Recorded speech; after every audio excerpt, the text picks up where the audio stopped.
여러분 혹시 수수 때 혹시 수수밭 보신 분? 예. 어디서 봤어요? 시골에서. 예. 자, 수수밭을 보면 색깔이 무슨 색이죠? 빨간색. 예. 여러분 혹시 빨간색이요? 갈색. 빨간 걸 찾아야지. 자, 수수밭이 혹시 왜 빨간 줄 아시는 분? 뭐라고요? 아, 우리 애들이 찬양하고 가지 말고 들었어야 되는데, 저도 이런 기억이 진짜 있어요. 해마다 그 여름밤이면은 저희 할머니가 옛날 얘기, 옛날에 아주 옛날에 이런 얘기를 굉장히 많이 들려주셨어요. 그 중에 하나가 여러분 이거예요. 떡 하나 주면 본인이 아는 거 나오면 엄청 좋아해. 자다가도 막 깨셔.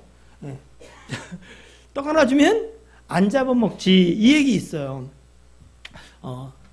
제목은요, 해와 달이 된 오누이인데, 뭐 해와 달이 된 것을 우리가 안 믿지만, 하여튼 이 해와 달이 된 오누이에 관한 이야기입니다. 잘 아시는 것처럼 어머니하고 그리고 누나, 남동생 이렇게 남매를 둔 세 가족이 살고 있었습니다. 그 엄마의 직업이 뭐죠? 들어보긴 다 들었구나. 떡 장사예요. 그래서 어머니는 늘 그 떡을 팔고 그리고 저녁 무렵에 아이들에게 이렇게 돌아왔어요. 그날도 떡을 팔고 이제 아이들이 기다리는 집으로 이제 어머니가 걸음을 재촉하고 있는 거예요. 근데 그 어머니 앞에 누가 나타나요? 네? 호랭이. 무서운 호랭이가 나타난 거야. 그리고 어흥! 뭐라 할게요? 떡 하나 주면 안 잡아먹지. 그런 거예요. 그 떡을 하나 줬어. 그리고 또 다음 고개를 넘는데 이놈의 호랑이가 또 나타나서 어흥! 떡 하나 주면 안 잡아먹지. 몇 번까지 해야 될까요? 10고개를 넘는데 다 나타나서 떡 하나 주면 안 잡아먹지. 떡 하나 주면 안 잡아먹지. 이제 10고개를 지나면서 엄마는 아이들을 위해서 남겨준 그 떡을 다 빼앗기고 말았어요. 이제 한 고개만 넘으면 어떻게 해요? 아이들이 기다리는 집이요. 엄마는 걸음을 재촉합니다. 그런데 또 그 고개 위에 어흥! 떡 하나 주면 안 잡아먹지. 호랑이가 나타난 거예요. 무섭지? 안 무서워요. 우리는 그 얘기 들을 때 어린 마음에 그리고 뭔가 부실거리면 깜짝 놀랐던 기억이 있어요. 남이 이런 얘기를 하면 좀 들어요. 성경을 그 사람들의 심리는 이해를 못하겠어. 얼마나 철교하는 사람이 맥이 빠지겠어. 이 사람들 봐요. 들어주는 척 하고 있잖아. 그런데 엄마에게 떡이 없는 거야. 어떻게 됐을까요? 떡 하나 주면 알려줄게요. 그 불쌍한 엄마를 호랑이가 잡아먹었어요. 그리고 호랑이가 이렇게 말해요. 아직도 배가 다 차지 않았어. 애들을 잡아먹으러 가야지. 그럴 때 우리는 막 그냥 버둥을 떨었어요. 혹시 날 잡으러 오는 줄 알고. 호랑이가 엄마 옷을 입고 목소리를 가다듬고 아이들이 있는 집으로 간 거예요. 그 다음에 어떻게 된 줄 아시죠? 어떻게 돼요? 똑 얘들아 엄마 왔다. 목소리가 안 갔죠? 이러쿵저러쿵 이야기가 전개가 됩니다. 그리고 호랑이를 피해서 아이들이 나무 위로 올라가죠. 나무 끝까지 올라가니까 호랑이도 나무를 타기 시작합니다. 잘 안 되네요. 아이들이 호랑이에게 팁을 줍니다. 에이, 부엌에 가서 참기름을 바르고 올라가면 훨씬 쉽게 올라가지. 그리고 호랑이가 어떻게 해요? 참기름을 발랐네? 잘 올라갈까요? 미끄러져 떨어졌어요. 그랬더니 그 남동생이 철없이 막 웃으면서 아이 저 바보가 도끼로 쿡쿡 짚고 올라와야지. 응? 호랑이가 도끼로 쿡쿡 짚고 나무로 올라오는 거예요. 이제 올라갈 나무도 내려갈 수도 없는 상황에 처한 거야. 그 다음에 어떻게 되죠?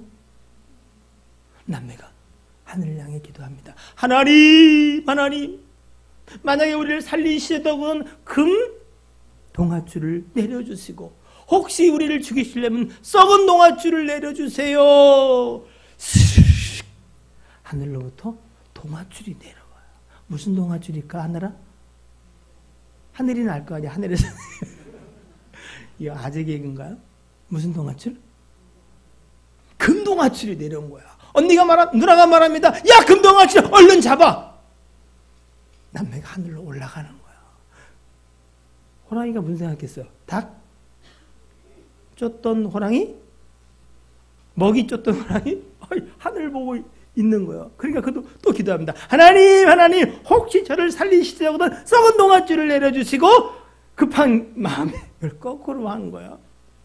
저를 죽이시려거든 금 동아줄을 내려주세요. 스르르르 동아줄이 내려왔어요. 오호! 호랑이가 그 동아줄을 잡고 올라갑니다. 한참 올라가다 어떻게 해요? 어떻게 알아요? 다 알아요? 우르르 쾅쾅 하면서 그가 떨어졌어. 그 떨어진 곳이 어디라고요?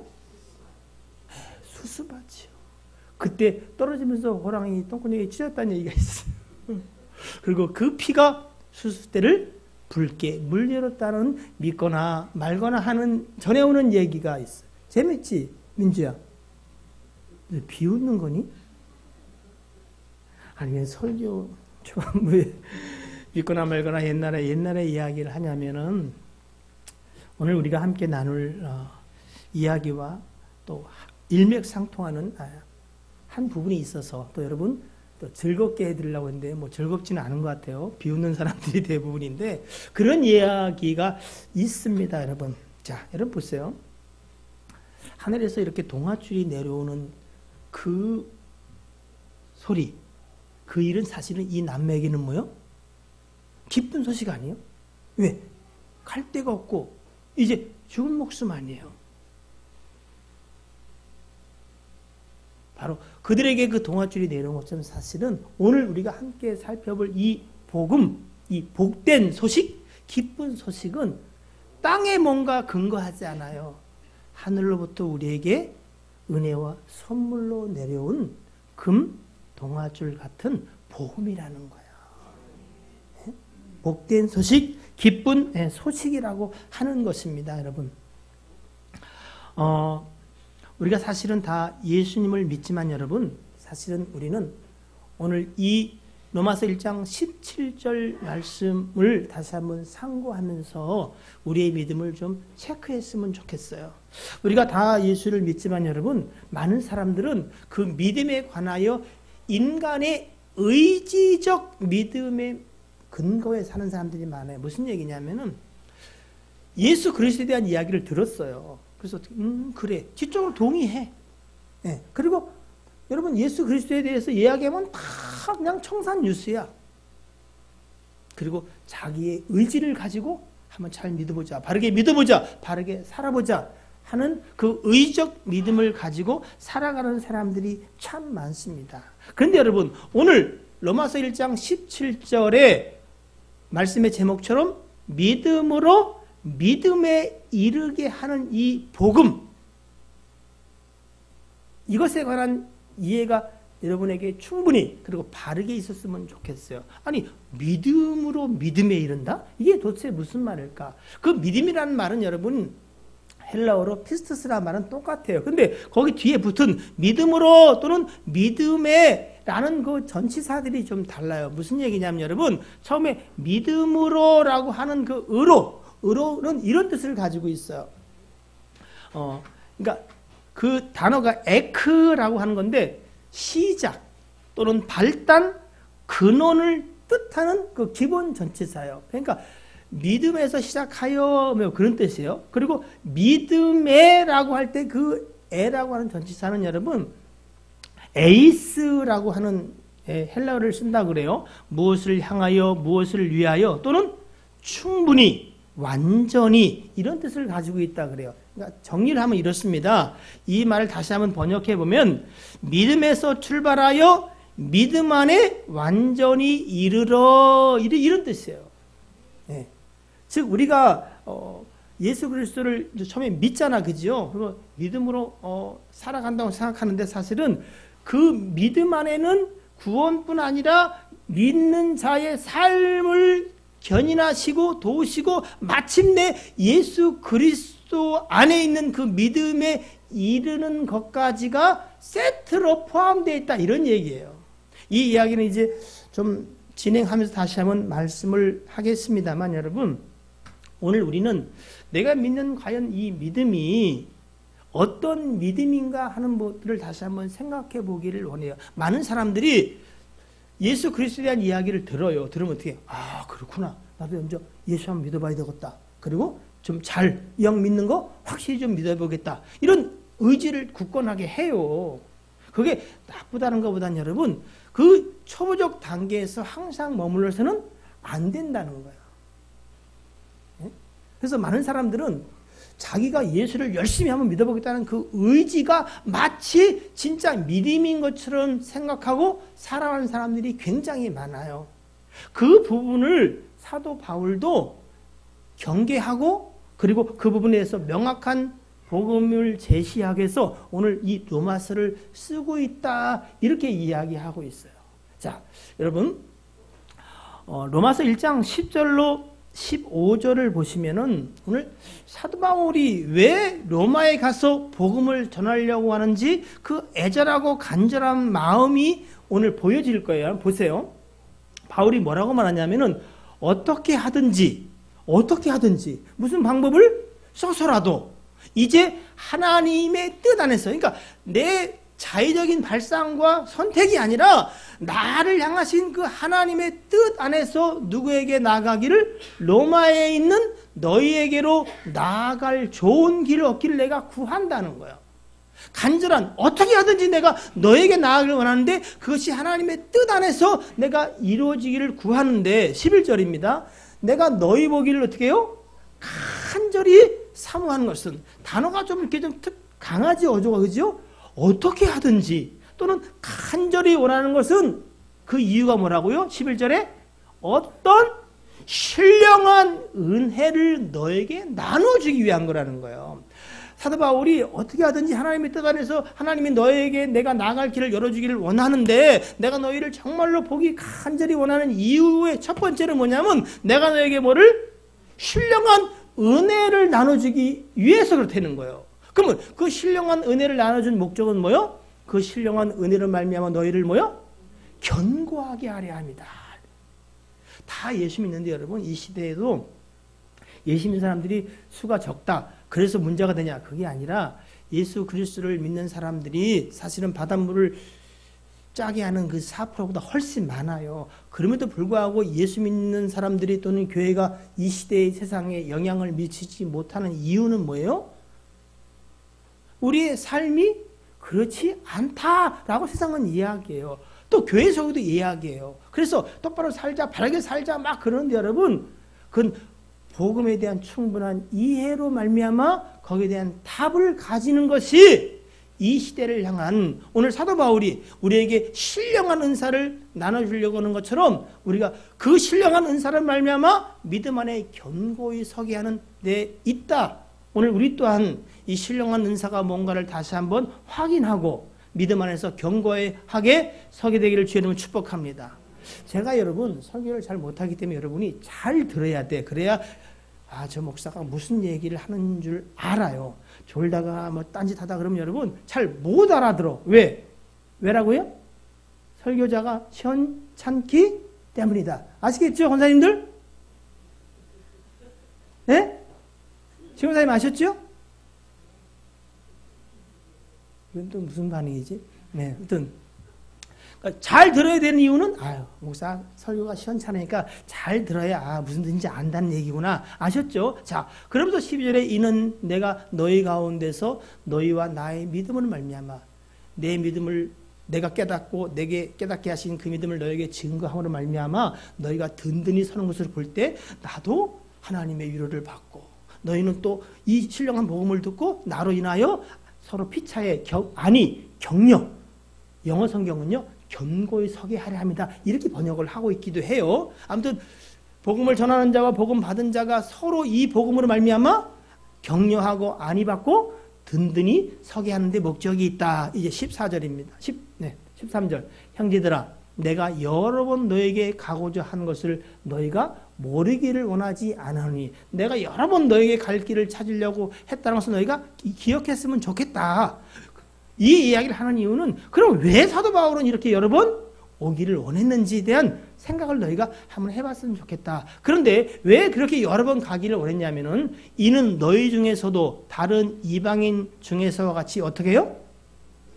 열매를 맺게 하려 함이로다. 그런데 지금까지 그 가는 길이 막혔다 이야기를 해요. 여기까지 들어보면 여러분, 사도 바울이 왜 로마에 가려고 했던 이유가 대충 알겠죠, 그죠? 뭐 때문이에요? 에? 로마 구경하려고? 아니야. 뭐 하려고요? 신령한 은혜를 나눠주려고. 그걸로 말미암아 어떻게 해요? 너희를 견고히 서게 하고. 그리고 오늘 13절은 뭐냐면은, 너희 또한 내가 복음을 전했던, 그리고 그 여러 이방과 같이 열매 맺게 하려 하기 때문이라는 거예요. 우리는 예수 믿고 여러분 열매 맺지 못하는 삶 때문에 굉장히 괴로워하거든요. 오늘 그 비밀에 관하여, 그 문제에 관하여 오늘 우리에게 신령한 은사를 통해서 우리를 견고히 세우기를 원하시는 하나님의 뜻이 있어서 오늘 바울의 애절한 마음과 그의 복음에 대한 이야기를 오늘 우리도 듣게 된다. 이렇게 이해하시면 좋을 것 같아요. 자, 헬라인이나 야만이나 지혜 있는 자나 어리석은 자이나 다 내가 사랑에 또는 복음에 빚진 자라는 거야. 이 신령한 비밀을, 이 복음을 하나님이 내가 깨닫게 하셨다. 그 이유는 뭐요? 내가 깨닫고 듣고 안 복음을 전하는 자로 동시에 부름받은 자다. 이렇게 이야기를 하고 있는 겁니다. 15절 함께 읽어볼까요? 시작. 그러므로 나는 할 수 있는 대로 로마에 있는 너에게도 복음 전하기를 원하노라. 여러분 기억하시나 모르겠습니다만 이제 우리 10절 15절을 봤잖아요. 로마에 가기를 소원하는 이 바울의 마음이 느껴지지 안 느껴져요? 그러든지 말든지 그렇게 남의 일에 이렇게 관심이 없어.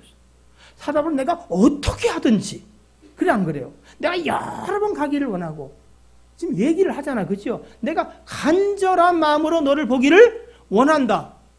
그래서 나는 할 수 있는 대로 로마에 가기를 원하고 너에게 복음을 전하기를 원한다. 이런 마음이 기록되어 있잖아, 그죠? 자, 그러면은 보세요.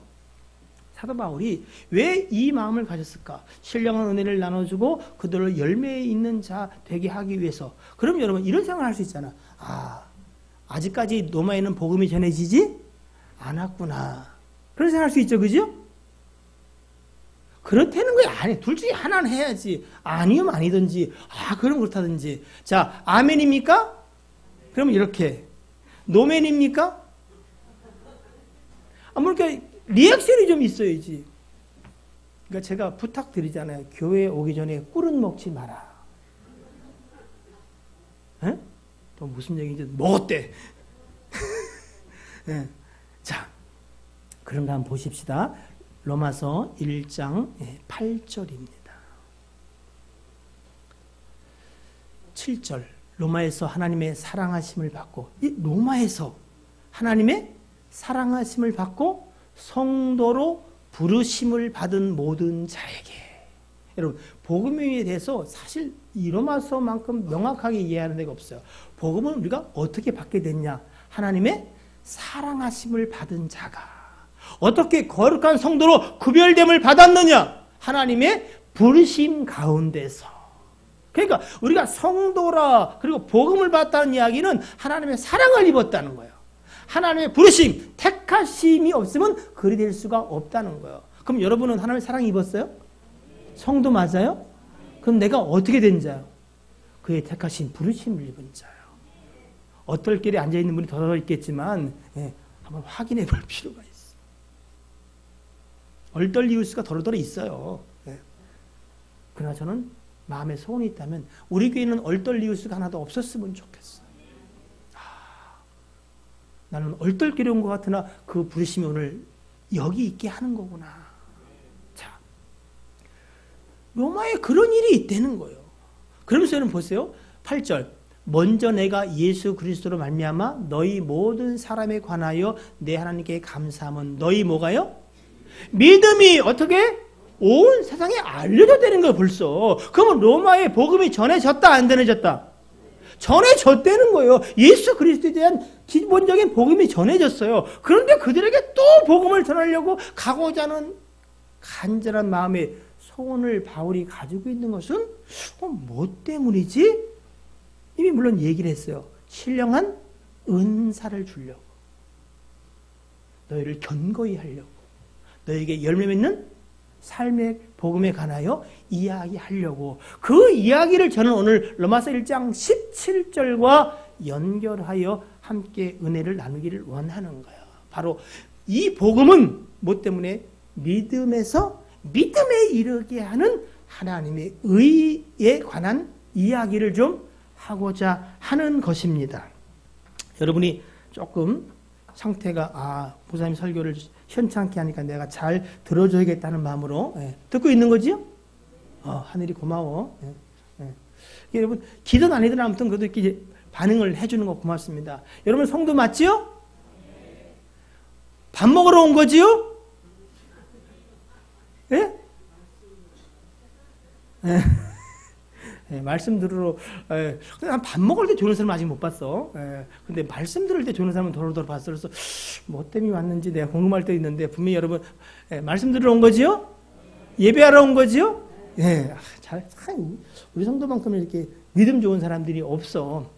주일날 거짓말을 해도 되는지 모르겠지만, 자, 하드볼은 우리가 살펴본 것처럼 이 로마에 관하여 이미 믿고 그들의 믿는 사실이 여러 곳에 퍼져나가 전파되었음에도 불구하고 거기를 그렇게 가기를 간절히 소원했던 게 뭘까? 오늘 그것이 우리에게 깨달아지고 들려지게 되기를 주의 이름으로 축복합니다. 자, 이제 본문의 말씀을 좀 이렇게 본격적으로 살펴보기를 원합니다. 여러분, 자, 이제 로마서 특별히 1장 17절 보겠습니다. 자,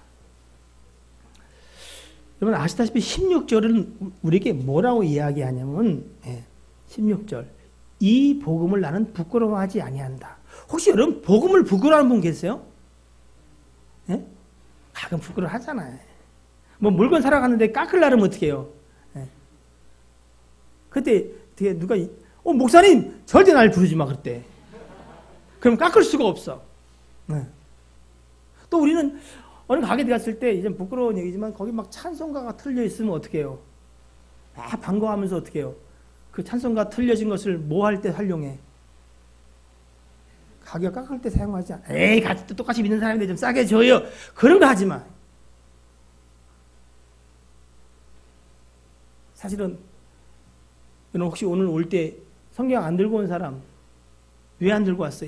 무거워서. 그 이해가. 누가 교회 가냐 할까 봐. 차라리 교회 가지 말고 똑바로 살아라. 그럴까 봐 성경 안 갖고 온 사람도 있죠? 너무 늦었는데 성경 갖고 오라니까 먼지가 쌓여서 닦고 갖고 올 수 힘들어서 시간이 없어서 그냥 오기도 했죠? 아니야. 툭탁 성도 있다는데? 일주일 동안 안 보니까 먼지 쌓이니까 툭탁 하고 갖고 온다는데? 자, 과연 우리가 이 복음, 이 복된 소식, 도대체 이게 뭐를 말하는 걸까? 그 복음이 뭔가를 알아야 그 복음에는 바로 하나님의 의가 나타나고 이 하나님의 의는 또는 이 복음은 우리에게 믿음에서 믿음에 이르게 한다. 그 사실을 믿는 자들, 의롭게 된 자들은 삶의 방식이 오직 믿음으로 사는 것이다. 뭐 이런 게 로마서 1장 17절의 말씀이라고 우리는 생각할 수 있는데, 자, 여러분, 이 복음에 관하여 먼저 우리가 살펴보기를 원합니다. 고린도전서 1장 24절입니다.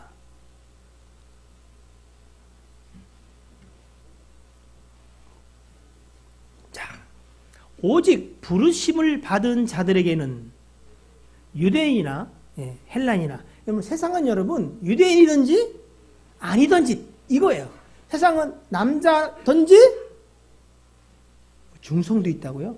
아니, 없어. 여자든지 그래요. 그러니까 이렇게 유대인이나 헬라인이나 이렇게 말할 때는 뭐예요? 모든 사람들에게는 이런 거예요. 오직 부르심을 입은 자들에게는 남자든지 여자든지 유대인이든지 헬라인이든지 그리스도는 하나님의 뭐요? 능력이요 하나님의 지혜니라. 여러분이 예수 그리스도를 믿으면 그의 이름을 부르면 명확해요. 하나님의 능력이 여러분과 함께합니다. 하나님의 지혜의 문들이 열립니다. 문제는 참 믿지 아니하며 그의 이름을 부르는 게 아니라 다른 것들을 부르고 찾기 때문에 그래요. 또한 고린도전서 2장 2절은 이렇게 말해요. 이 놀라운 비밀과 복음에 관한 것을 알게 된 사도 바울은 내가 너희 중에서 예수 그리스도와 그가 십자가에 못 박힌 것 외에는 나는 이제 아무것도 관심도 없고 알지도 아니하기로 작정했대. 저는 이 말씀 앞에 주여 내 비록 연약하지만 나도 그리스도와 주께서 십자가에 못 박힌 것 외에는 나도 알지 않기로 뜻을 정합니다. 이렇게 얘기하고는 나중에 목사님 그렇게 했다면서 그렇게 되는 거예요? 조롱해도 괜찮습니다. 나는 다시 그렇게 뜻을 정하고 갈 것입니다. 왜? 이 복음과 이 비밀에 관하여 사도 바울이 깨닫고 나서 그의 인생의 결론은 이거밖에 없다고 그가 고백하는 거예요. 이 고백 이후에 우리의 연약한 삶이 혹시 사람들에게 손가락질이 돼도 우리는 그리스도와 그리스도가 십자가에 못 박힌 것 외에는 아무것도 알지 않기로 작정하게 되기를 주의 이름으로 축복합니다. 고린도전서 2장 5절은 이렇게 말하지요. 너희 믿음이 사람의 지혜에 있지 아니하고 내 의지적 믿음, 머리로 계산하는 믿음이 아니라 우리가 믿게 된 것은 오직 하나님의 능력에 있게 하려 합니다. 바로 우리의 믿음이 아니라 예수의 믿음에 있게 하려 합니다. 그런 뜻으로 해석을 해도 문제가 없을 것 같습니다. 갈라디아 6장 14절에서는 사도 바울은 다시 한번 내 자랑에 관하여 이야기합니다. 함께 읽어볼까요? 시작.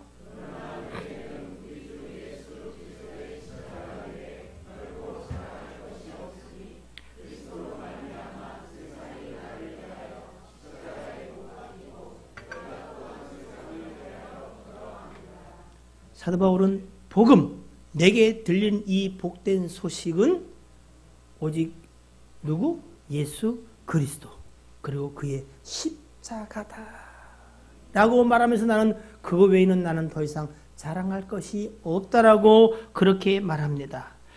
눈치를 채셨겠습니다만 이 복음은 곧 하나님의 아들 예수 그리스도 그가 복음이요.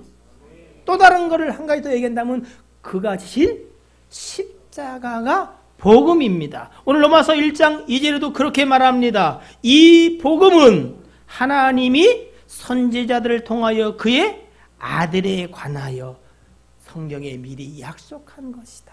이 복음은 그 아들에 관한 약속이 복음이라는 거예요. 복된 소식이라는 겁니다. 1장 9절입니다. 내가 그의 아들의 복음 안에서 그러니까 이 복음은 곧 누구를 말한다?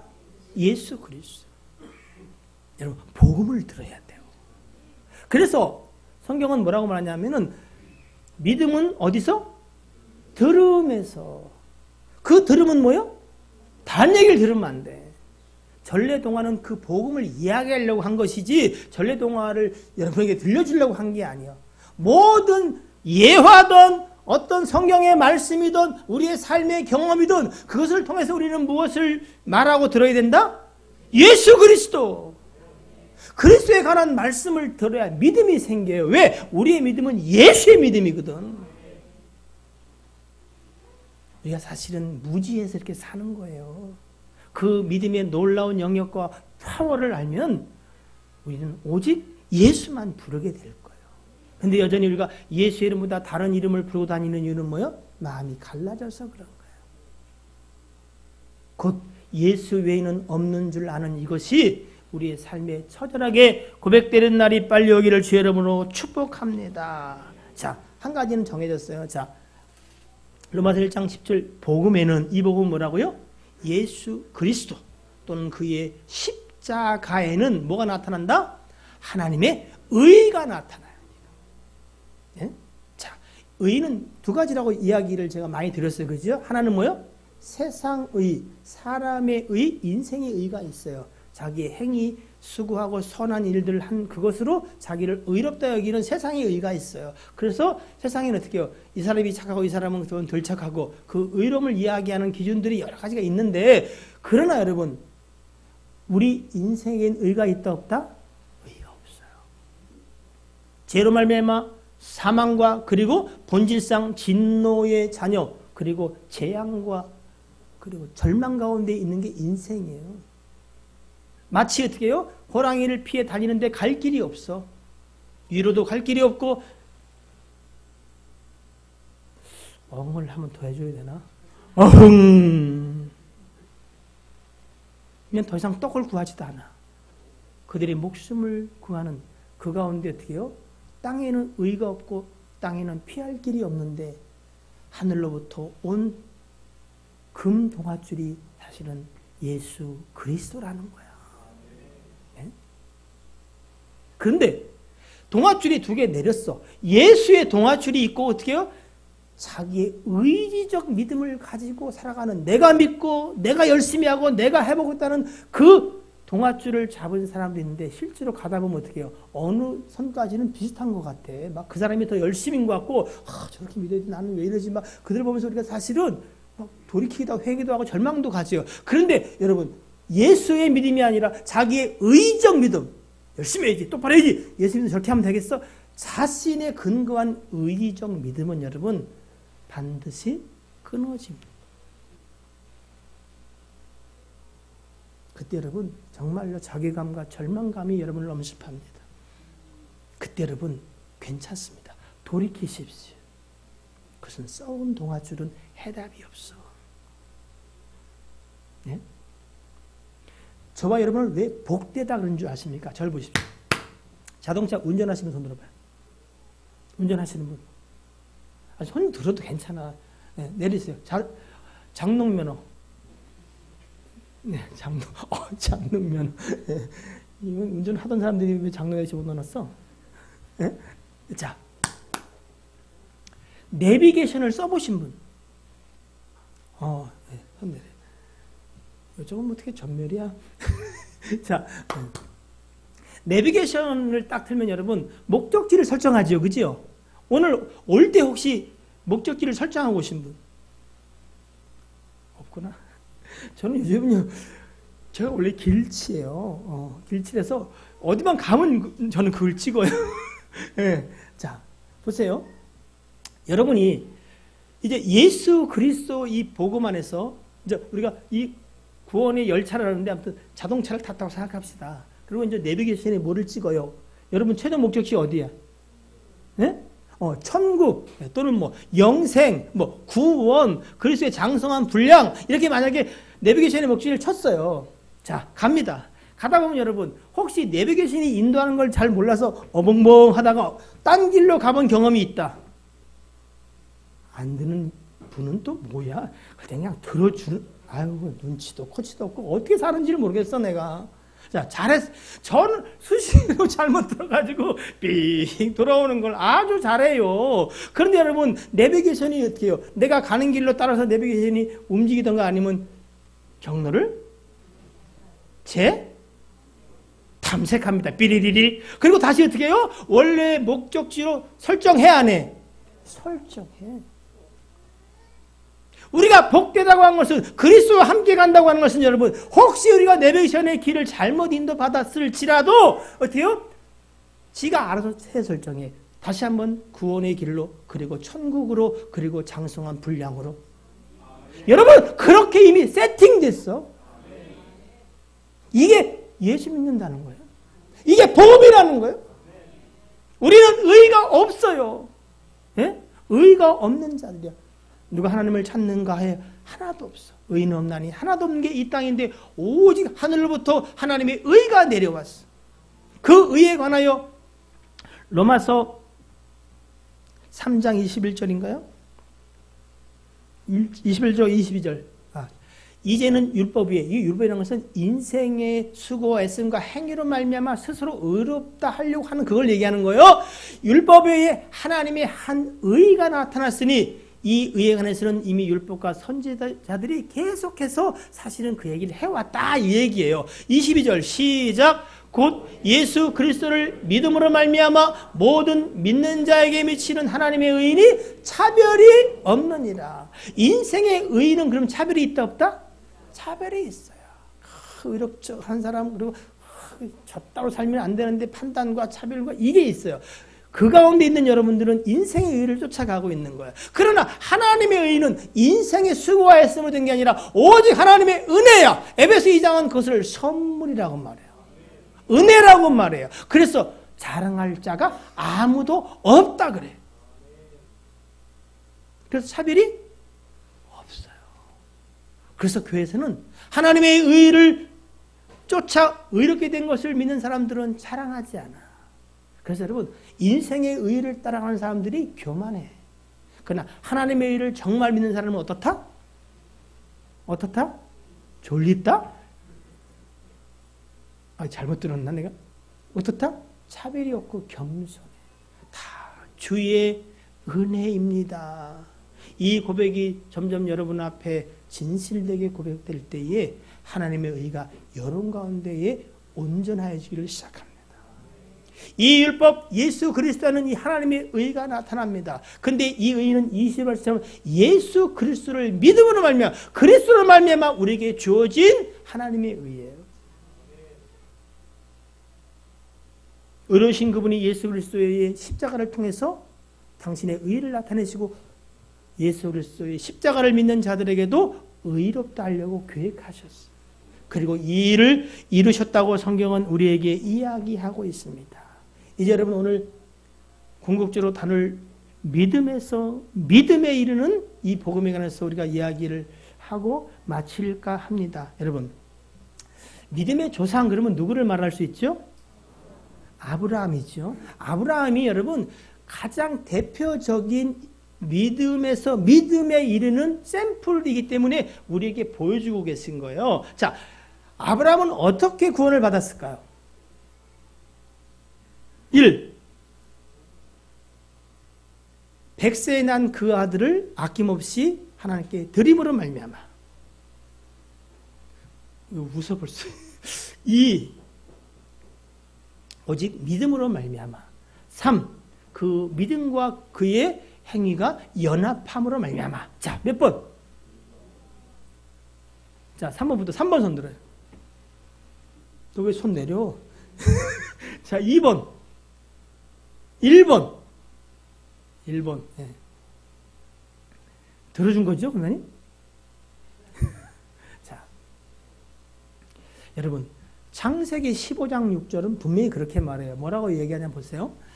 아브라함이 여호와를 믿으니 여호와께서 이를 그의 의로 여기시고, 이때 창세기 15장 이 말씀을 하실 때가 상황이 어떤 때예요? 좋은 때? 쓸쓸한 때? 어떤 상황이요? 그가 나이가 많이 들었어도 어떻게 해요? 뭐가 없어? 후사가 없어. 75세에 부를 받았고 꽤 많이 지났는데도. 근데 어떻게 해요? 주변 상황과 굉장히 치열하게 대치할 때야. 예? 자기 개인이 부족 국가와 나라와 임금들하고 대적하는 때야. 그러니 어떻게 해요? 여차하면 어떻게 해요? 그들에게 잡혀 먹힐 수 있는. 근데 여러분 사극을 많이 보잖아요. 왕이 든든하게 왕권을 세워가려면 뭐가 있어야 돼? 후사가 있어야 돼. 텔레비를 안 보니까 전혀 모르겠지만은, 예. 그래서 세자를 빨리 책봉해야 이 막 이렇게 그 밑에 알력들이 없고 든든히 세워져. 근데 아브라함의 대를 이을 자식이 있어 없어요?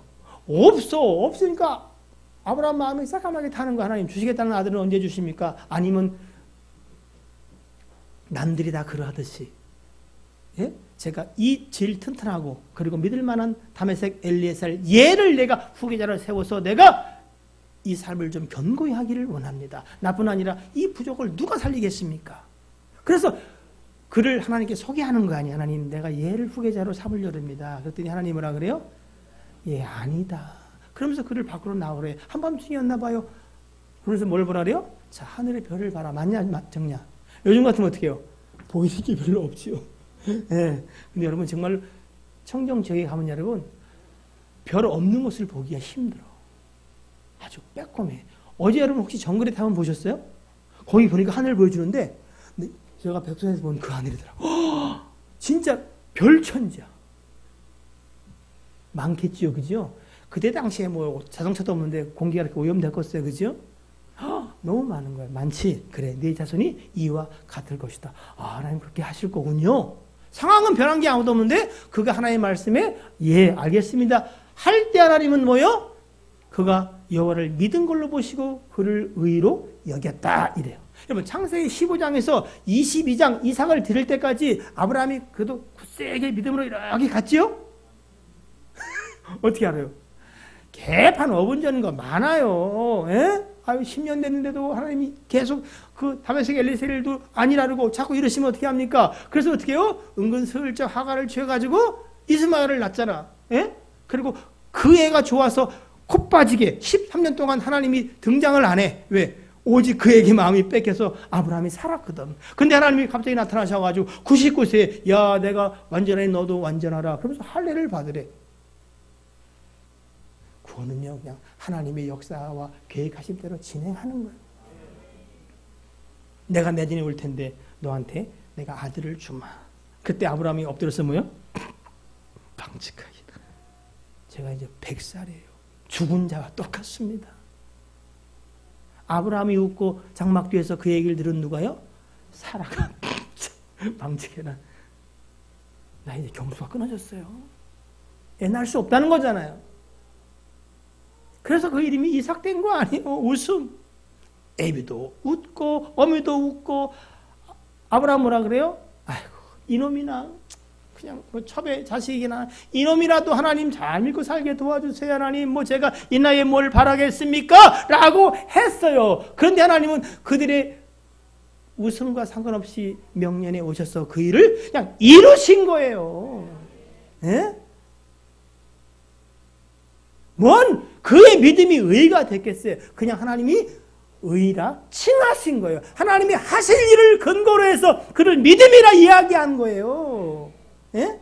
창세기 12장에 이미 그를 부를 때에 너는 복이다 명령하고 정하고 시작한 거예요. 이게 그렇게 시작한 게 복음이고 믿음이에요. 여러분 너는 내 것이다. 너는 의다. 너는 복이다. 내가 너를 지키겠다. 그렇게 우리에게 약속하시고 시작한 게 믿음이에요. 여러분이 왔다 갔다 한다고 변개되는 믿음이 아니에요.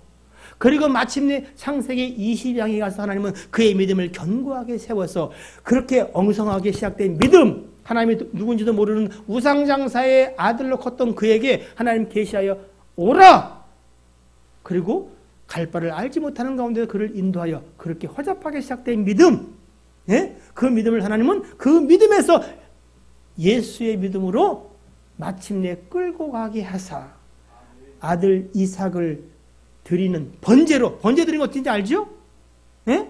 아유, 드리긴 하나 그냥 아들이 고통 없이 죽게 하옵소서. 아니요. 아들을 각을 떠야 돼. 이게 말이 돼요. 그리고 불 위에 올려서 살라야 돼. 그 일에 그는 두 번의 망설임도 생각도 없이 들을 수 있었던 것은 하나님이 그를 어떻게 해요? 믿음에서 믿음에 이르게 했다. 오직 자신과 그리고 자신의 분신 같은 아들을 사랑하는 그 마음이 인생의 전부였던 아브라함이 하나님의 연단과 훈련과 믿음의 과정들을 통해서 뭐를 깨달아요? 오직 하나님 외에는 기준도 삶의 목적도 없음을 하나님을 경외하고 하나님을 사랑하는 자가 되었다고 성경은 그렇게 이야기합니다. 로마서 4장 1절로 3절을 한번 보십시오. 그런즉 육신으로 우리 조상인 아브라함이 무엇을 얻었다 하리요? 육신으로. 육신의 행위로 말미암아 아니라는 거예요. 만일 아브라함이 행위로서 이삭을 드린 것을 통하여 하나님 앞에 의롭다 하심을 받았으면 아브라함은 자랑할 것이 있다 없다? 있으려니와 그것 때문에 의롭게 된 것이 아니기 때문에 하나님 앞에서는 없느니라. 성경이 무엇을 말하느냐? 아브라함이 하나님을 믿음에 그것이 그에게 의로 여겨진 바 되었느니라. 이렇게. 명확하게 말해, 명확하게. 이 다시는 여러분, 농담이라도 아들 이삭을 드림으로 의롭게 됐다고 손들지 마십시오. 아브라함을 우리에게 샘플적으로 보여주고 있어요. 마침내 하나님이 끌고 가신다. 그의 부르심에는 구원과 동시에 구원받은 자의 삶을 견인하는 하나님의 약속이 함께 포함되어 있다. 예수 믿다가 여러분 믿음으로 살아보려고 하고 그리고 바르게 살려고 하는데 자꾸 절망하잖아요. 하나님 세상의 가치와 기준이 이런데 내가 참 못하겠네요. 절망 괜찮습니다. 그러나 여러분이 믿음을 한번 점검할 필요는 있어요. 내가 믿는 믿음, 아는 믿음, 의적 믿음을 가지고 간 건지 아니면 예수의 믿음 안에서 들어와서 내가 예수 그리스도를 말미암아 가고 있는 건지. 예수의 믿음을 가고 있다면 여러분 믿음에서 믿음에 이르게 하는 하나님의 역사가 여러분 가운데 있는 거예요. 여러분 하나님이 이렇게 살라고 푸시할 때 이렇게 살려고 힘쓰십시오. 그러나 내 의지가 아니라 이미 이 일들은 우리를 처음 부르실 때부터 하나님은 계획하고 계시다. 그 믿음, 도무지 잘 알지 못하는 그 믿음에서 하나님은 어떻게 해요? 거기서 출발한 것 같으나 비록 우리가 의적 믿음을 갖고 출발한 것 같으나 하나님은 마침내 그 의지를 꺾으시고 하나님으로 예수 그리스도로 되어지는 예수의 믿음, 믿음에 이르게 하신다는 거예요. 왜? 이 복음에는 하나님의 의가 있어. 인생의 의로 말미암았다면 가다가 포기하고 조금 되면 잘난 체하고 그리고 판단하고 저주하고 이런 일을 하겠죠. 그러나 하나님의 의는 선물로 주어진 거야. 예수 그리스도의 십자가에서 이루신 거야. 그것을 믿을 때 자랑할 것이 무엇이겠습니까? 그러나 반대로 우리는 낭망하지 않고 다시 한번 예수 그리스도를 붙잡게 됨을 믿으시기를 주의 이름으로 축복합니다. 창세기 22장 12절을 통해서 하나님은 분명히 우리에게 깨닫게 하십니다. 사자가 이르시되 그 아이에게 내 손을 대지 말라. 급박하게 아들을 향해서 칼을 내리칠 때에 하늘로부터 들린 얘기 아닙니까? 내가 내 아들 독자까지도. 인생 여러분 뭘 사랑하고 사십니까? 무엇을 소중히 여기고 사십니까? 하나님은 마침내 그 믿음을 말미암아 그것조차도 주 안에서 하나님이 죽이신다면 어떻게 해요? 죽이는 게 하나님의 뜻이든지 죽은 가운데 하나님 다시 살리시든지 하나님이 원하시고 기뻐하시는 대로 하실 것이다. 그래서 신약은 아브라함은 어떻게 해요? 이삭을 죽은 자 가운데서 받았다라고 말하는 거야. 죽여도 하나님이 죽이는 게 하나님의 뜻이면 그리 하시고 살리실 계획이 있다면 또 하나님이 그리 하실 것이고 그 믿음에 이르게까지 하나님이 끌고 왔다고 이야기하는 거예요. 내가 아끼지 아니하였으니 내가 이제야 내가 하나님을 경외하는 줄을 아노라. 믿음의 마지막 종찬약이 뭐냐면 하나님을 경외하는 거예요. 하나님보다 더 존귀하고 귀하게 열 게 없다는 거예요. 신약은 여러분 하나님을 경외하는 것 그걸 뭐로 바꿀 수 있다고 말했어요? 하나님을 사랑하는 줄 아노라. 우리도 하나님을 사랑한다고 말할 거예요. 그러나 하나님을 사랑하는 자는 여러분 그 깊이가 더해지면은 더 이상 내게 귀한 게 없어. 오직 귀한 건 뭐야? 하나님, 예수 그리스도. 그리고 남들이 부끄럽고 수치스럽다 생각하는 예수로서의 십자가야. 예수 그리스도는 하나님의 능력이요 하나님의 지혜예요. 이제 말씀을 마무리 지읍시다. 여러분 오늘 사도 바울은 로마서 1장 12절과 13절에 특히 13절에 다른 이방인 중에서와 같이 열매를 맺게 합니다. 이제 여러분 우리가 믿고 구원 받았잖아요. 이제 우리가 그 구원이 삶으로 나타나야 돼. 근데 여러분 그 나타나게 하시는 열매 맺게 하시는 것이 이미 우리를 부르신 그 부르심과 은혜로 말미암아 믿게 하시고 그 믿음에서 시작하여 믿음에 이르게 하는 것까지 포함되어 있다. 우리가 인생의 의가 아니라 복음으로 말미암은 하나님의 의를 의지하고 살아가는 자라면 그리고 그 의를 추구하고 그 의를 쫓아가는 것이 맞다면 하나님은 마침내 여러분을 믿음에서 믿음에 이르게 하실 것이다. 그리 하실 하나님을 믿는 것, 기대하는 게 복음이고 믿음이에요. 여러분을 향해서 너무 자책하지 마십시오. 그러나 우리는 우리를 살펴볼 필요는 분명히 있습니다. 그러나 다시 한번 용기를 내십시오. 하나님의 뜻대로 부르심 받은 여러분 맞습니까? 하나님은 그 일을 통해서 합력의 선을 이룰 것입니다. 단 말씀에 주목하십시다. 그리고 여러분 그 하나님의 음성에 좀 민감하게 되시기를 바랍니다. 그리고 말씀을 붙잡고 다시 한번 일어서게 되기를 주의 이름으로 축복합니다.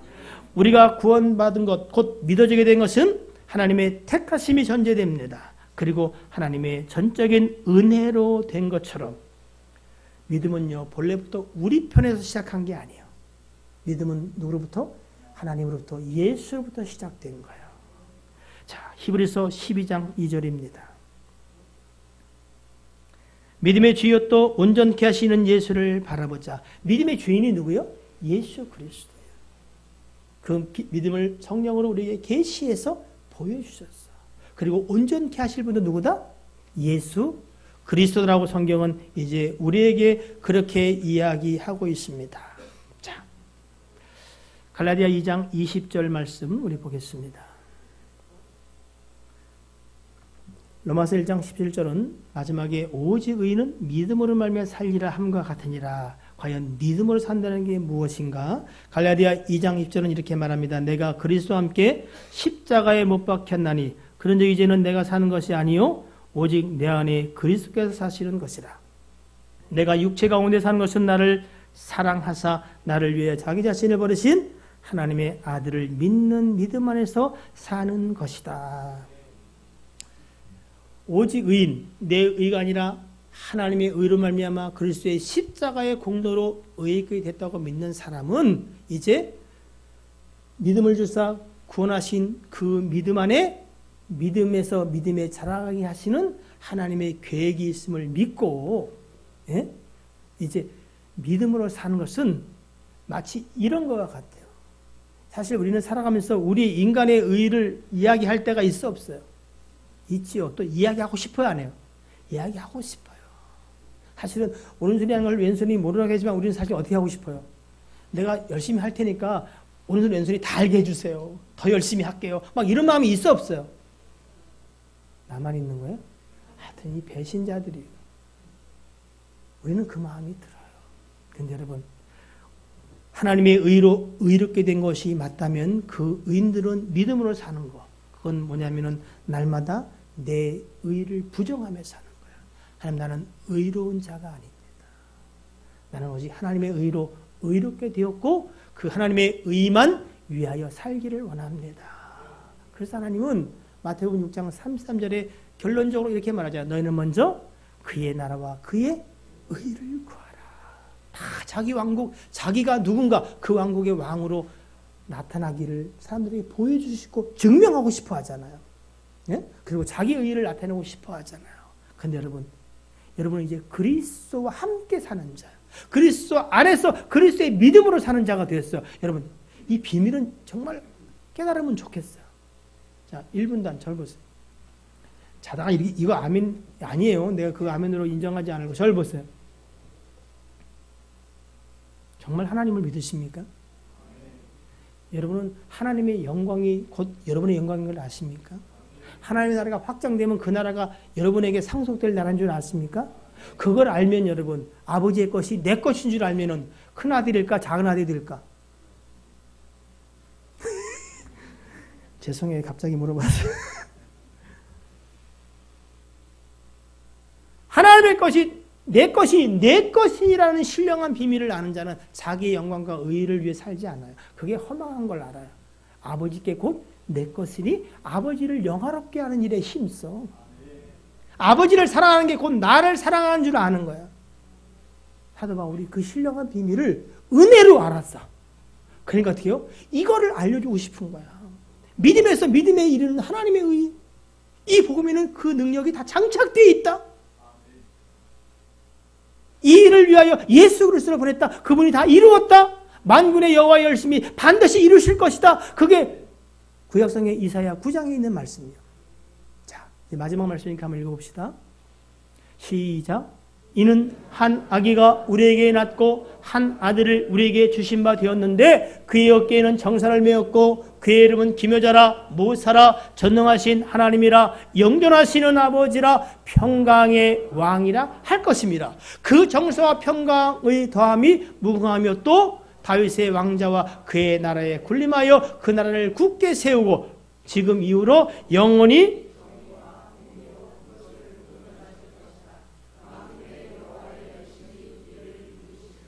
7절 하반절에 보시면은 그 나라를 굳게 세우고 지금 이후로 어떻게요? 영원히 정의와 공의로. 이게 하나님의 의예요. 하나님의 의로 그것을 보존하실 것이라.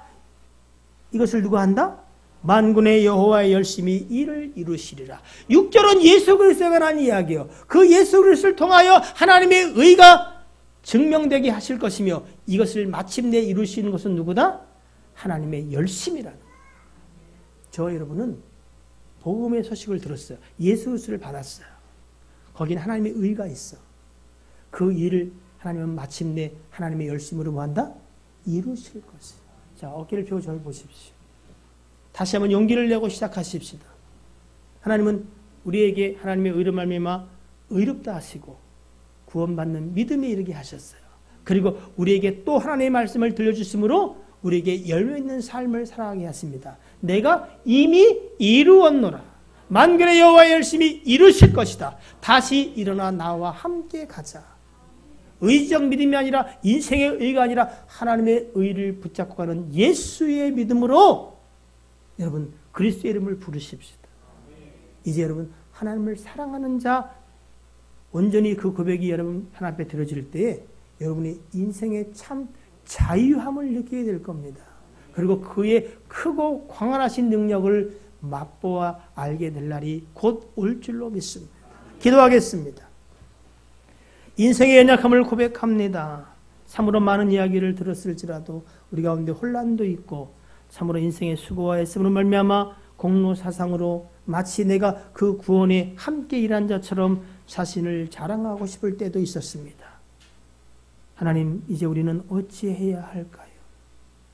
오직 예수 그리스도 그의 아들의 복음으로 말미암아 우리에게 하나님의 의가 주어졌고 이 의로움이 그 은혜로 말미암은 믿음의 구원이 되었을 뿐 아니라 이 믿음에는 믿음에서 믿음에 이르는 하나님의 능력이 함께 세팅되어 있는 줄 믿습니다. 이제 우리의 나갈 길은 이미 목적지가 설정되어 하나님이 그것을 이루실 줄로 믿사오니 다시 한번 절망 가운데서 일어나게 하시고 자랑과 교만한 가운데서 하나님 회개하고 돌이켜 주 예수 그리스도를 부르게 도와주시옵소서.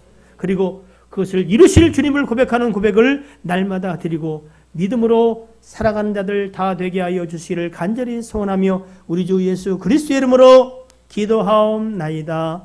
아멘.